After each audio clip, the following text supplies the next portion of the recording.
نئی تحقیق سے پتہ چلا ہے کہ ایک تباہ کن اور انتہائی متعدی بیماری اس سے کہیں زیادہ نقصان پہنچا سکتی ہے جتنا پہلے سمجھا جاتا تھا۔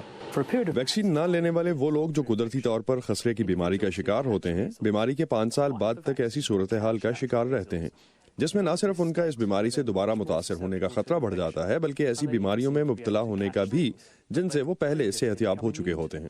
سائنسدانوں نے اس کو مدافعتی نظام کے بھولنے کی بیماری یا امیون امنیشیا کہا ہے۔ ان کا کہنا ہے کہ یہ ویکسین نہ لینے والے افراد کے لیے موت کا دروازہ کھول سکتا ہے۔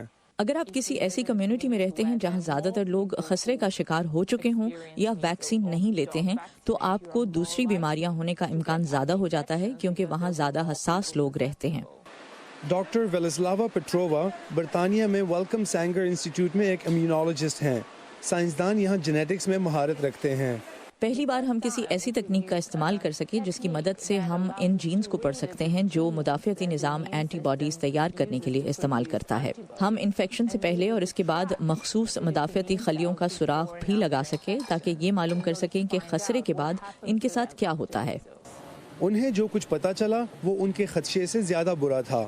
یہ صرف مدافعتی نظام کے بھولنے کی بیماری نہیں بلکہ نئی بیماریوں کے خلاف مدافعت کی صلاحیت کا متاثر ہونا تھا۔ خسرے کے بعد 5 سالوں تک لوگوں میں دوسری بیماریوں کا اضافہ ہوا۔ اس سے ہم ایک آبادی کی سطح پر اس کے اثرات دیکھ سکتے ہیں۔